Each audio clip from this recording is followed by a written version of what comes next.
Mas antes da gente começar aqui, vamos fazer mais uma oração. Vamos erguer nossas mãos. Vamos falar assim: Deus, nós queremos dizer que o Senhor é bom. Porque se o Senhor não fosse bom, a gente não estaria aqui hoje, essa noite. Nós estamos aqui por causa da Tua graça, da Tua misericórdia, do Teu amor. Assim o Senhor tem mostrado que o Senhor nos ama, nos dando a vida, permitindo viver todos os dias. E nós queremos te agradecer por isso. Muito obrigado, Pai. Amém? Pode se assentar. Fique à vontade. Glória a Deus. Tiago, por gentileza.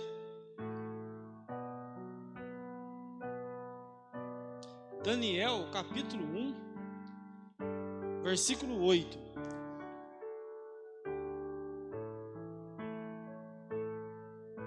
A tradução que o Tiago coloca é muito boa. Amém? Podemos ler? Daniel, capítulo 1, versículo 8. Resolveu Daniel firmemente não contaminar-se com as finas iguarias do rei, nem com o vinho que ele bebia. Então pediu ao chefe dos eunucos que lhe permitisse não contaminar-se. Só esse verso.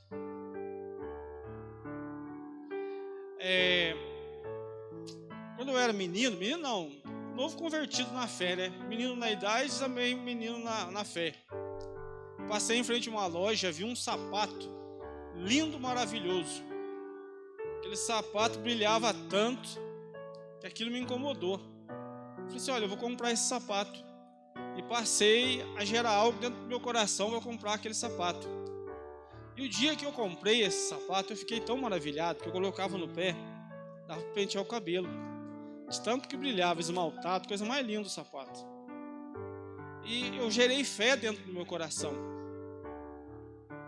Mas um dia eu perguntei assim para Deus: por que eu tive fé e consegui comprar esse sapato? Qual que é a diferença entre eu ter fé para comprar um carro, ou um sapato, ou uma casa, ou ser curado de um câncer, ou ser curado de uma enfermidade profunda, ou vencer uma depressão, ou ser um cristão fervoroso? Então existe o princípio da fé. A fé é algo tremendo.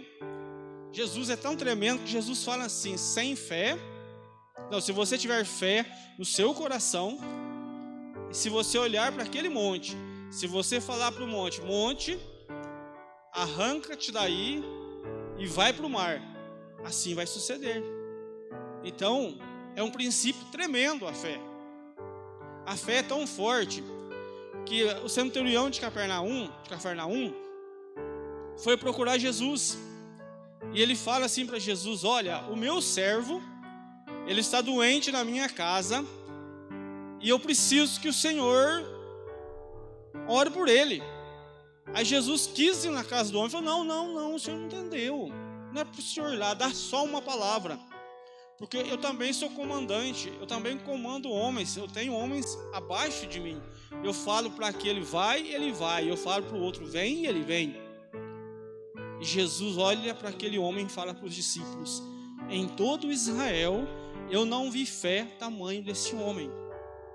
Então a fé é um princípio extraordinário, ao ponto que Paulo fala assim, que sem fé é impossível agradar a Deus. Então a fé, meu irmão, é tremendo. Não tem como eu e você alcançarmos os milagres sem ter fé. Que nós estamos na campanha do propósito. Então sem fé é impossível.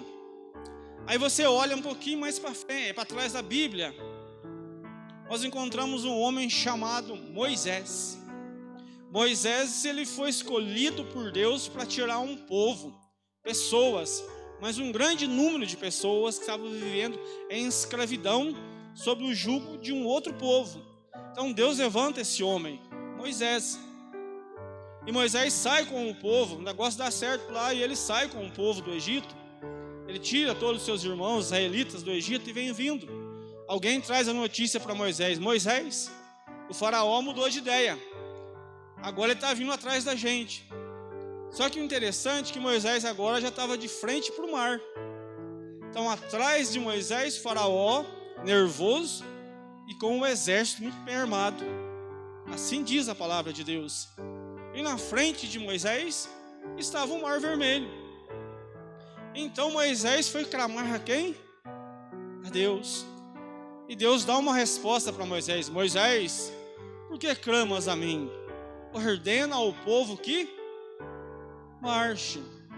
Então aí surge um outro princípio da obediência. Então Moisés pediu para que o povo obedecesse aquilo que Deus tinha direcionado. Então a obediência também gera milagre. E o povo começou e Moisés bate no mar, a água abre e o povo passa. Com dificuldade, mas passa. Deus abriu e não permitiu que os inimigos de Israel passassem. Está na Bíblia. Então nós percebemos que também a obediência, ela gera milagre. Porque Pedro estava cansado, era um pescador profissional.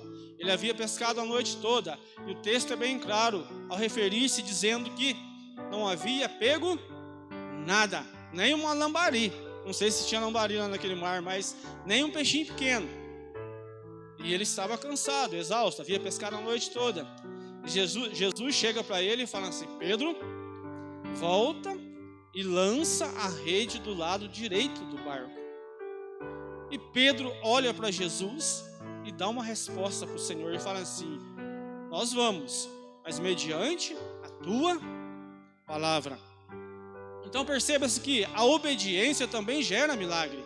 Porque no momento que Pedro lança a rede e eles erguem a rede, a Bíblia diz que o barco quase vai o quê? A pico, de tanto peixe que tinha pego. Mas não para por aí, Jesus também faz um outro milagre devido à obediência, não de Marta e Maria. Lázaro tinha morrido, o irmão de Marta e Maria. Nós sabemos que Maria era devocional, Jesus estava na sua casa, ela fez de tudo para agradá-lo. Mas quando Jesus vem naquele momento, ela fala: mestre, meu irmão está morto já faz 3 dias. Marta nem deu respostas, mas alguém decidiu obedecer, porque Jesus perguntou: aonde está o morto? E alguém levou Jesus até o lugar que o morto estava sepultado. E Jesus manda novamente: alguém tire a pedra. Alguém decidiu obedecer. Não fala que foi as irmãs que deu o comando. Alguém decidiu obedecer. E naquele momento a ressurreição acontece. Então a obediência também traz milagres, gera milagres. E se a gente começar a ver, nós encontramos um outro princípio tremendo que se chama amor. É tão forte o amor que Deus deixou um verso, Jesus deixou um verso muito bem escrito. Em João 3,16, onde diz assim: porque Deus amou o mundo de tal maneira que deu seu único Filho, para que todo aquele que nele crer não pereça, mas tenha o quê? A vida eterna. Então, se eu e você pararmos para ver, o amor é um dos maiores princípios que existe. Não tem princípio maior do que o amor. Ele chega a ser tão forte que Paulo fala assim: ainda que eu falasse a línguas dos anjos, ou desse os meus bens ao mais pobre, ou morresse a favor de alguém, de nada valeria se eu não tivesse amor. É tão forte que Josué, discípulo de Moisés, quando subiu no monte com Moisés, ele ficou ao seu pé da montanha, sentadinho ali, não sei o que ele estava fazendo, mas ele ficou 40 dias e 40 noites sentado ali. Quando Moisés desce com a tábua, e na tábua escritos os 10 mandamentos, Josué não viu a tábua, Josué não viu a glória de Deus sobre a vida de Moisés, ele viu Moisés. A Bíblia fala que quando Moisés chegou no arraial, a glória de Deus era tanta na vida daquele homem, que o povo não conseguia olhar para ele. Mas a Bíblia diz que Josué não viu isso. A Bíblia diz que Josué foi ao encontro de Moisés e abraçou Moisés. Ele chorou com Moisés de saudade. Amor. Porque o que importava para Josué era o Moisés. Está vivo, com vida, porque ele sabia que a resposta vinha de Deus. Então nós encontramos esses 3 princípios tremendos, maravilhosos, que gera algo muito nas nossas vidas. Aí eu comecei a ver esses princípios, eu comecei a falar com Deus, mas, Senhor, nós estamos na campanha de, por gentileza, Tiago, você vai colocar para a gente aqui novamente, marcados pelo propósito. E eu falo assim, Deus, mas amor é propósito, fé é propósito, ser obediente é um propósito? Sim, mas desde que eu e você sejamos igual, agora sim. Daniel 1:8. Tremendo. Resolveu Daniel firmemente não contaminar-se com as finas iguarias do rei, nem com o vinho que ele bebia. Início do verso fala assim: resolveu Daniel firmemente. Então, o propósito está aí. Mas eu preciso resolver firmemente. Eu perdoo ou não perdoo? Eu amo ou eu não amo? Eu obedeço ou não obedeço? Eu oro ou eu não oro?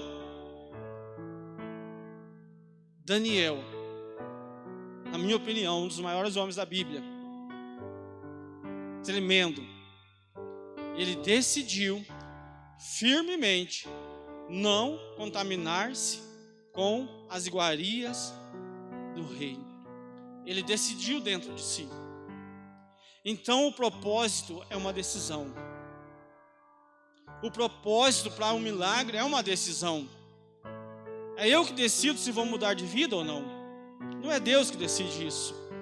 É eu que decido se vou ter fé ou não. A Bíblia fala que a fé é dom de Deus, Ele já nos deu. Mas eu que decido se vou aceitar viver com fé ou não. É eu que decido se eu vou ser uma pessoa obediente ou não. É eu que decido se vou me moldar ou não. É eu que decido. Então esse é o propósito. Marcados pelo propósito. Nós temos que ser marcados pelo propósito. E Daniel, a gente fala dele hoje, porque ele fez isso. Ele resolveu, Daniel, firmemente, não contaminar-se com as finas iguarias do rei. Você sabe o que é uma iguaria? Iguaria não é igual pegar uma barra de chocolate e fazer uma trufa e já falar assim, olha, isso é uma iguaria. Não, nunca na vida um chocolate é uma iguaria. De maneira nenhuma. Eu assisti a respeito de um bacon.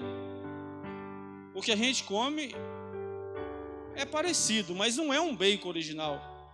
Eu vi um fazendeiro fazendo um bacon. Leva 6 anos. 6 anos para se fazer um bacon perfeito. O porco tem que ser selecionado. O porco tem que ser adaptado. 6 anos. Então uma iguaria não é qualquer coisa, era a comida do rei. Ele resolveu a não se contaminar. Então a decisão é minha e sua. A decisão de ser cheio do Espírito Santo ou não é minha e sua. Não é mais de Deus. A decisão de ser uma pessoa transformada não é minha, não é de Deus, é minha e sua. É eu que vou decidir se eu vou ser uma pessoa bacana. É eu que decido se eu falo a paz do Senhor ou se eu não falo a paz do Senhor. Mas quando nós decidimos ser marcados pelo propósito, as nossas vidas, elas começam a ser diferentes. Aí sim os princípios, que eu acabei de citá-los aqui, eles vão começar a fazer efeitos nas nossas vidas.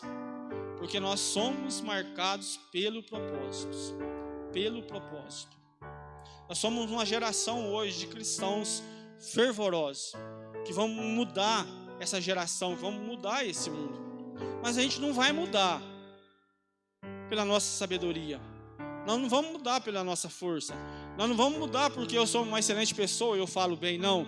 Nós vamos mudar porque, igual Daniel, ele resolveu. E o pastor Júlio ainda pregou aqui domingo, não sei se vocês lembram, e é muito forte. Daniel, ele serviu a 2 reis. O primeiro rei, ele foi jogado na cova dos leões. E com o segundo rei, ele traz a revelação do sonho do rei, porque uma mão apareceu e escreveu na parede. E aquele rei ficou doido. Aí alguém chega e cochicha no ouvido do rei: rei, mas ainda existe um homem que foi do reinado passado dos teus pais, E esse homem, ele é muito tremendo.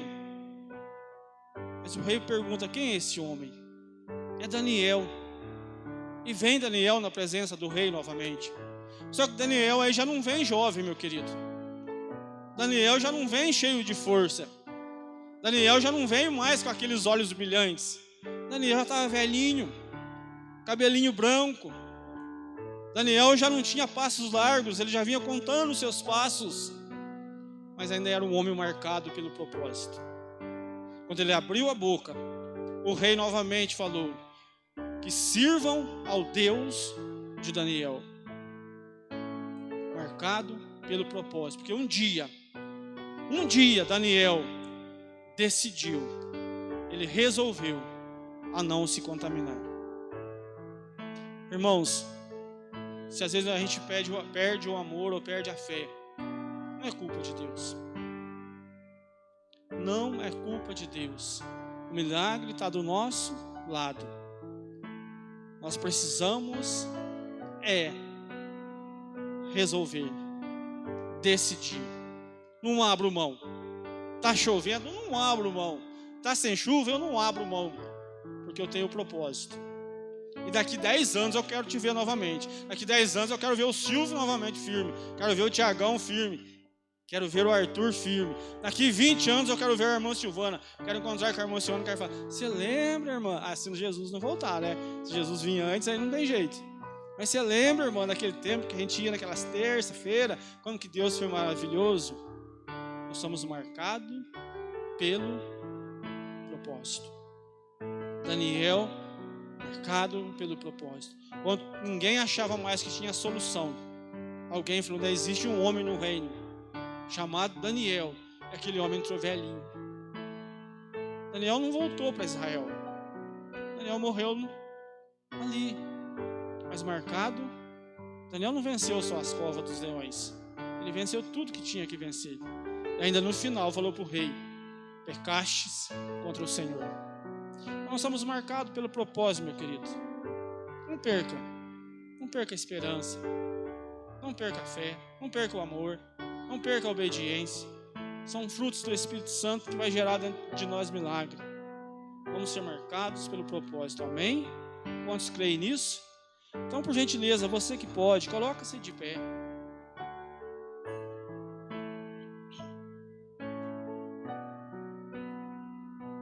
Você que pode orar comigo, ainda fechar os seus olhos. Oh, aleluia, Espírito Santo. Espírito Santo.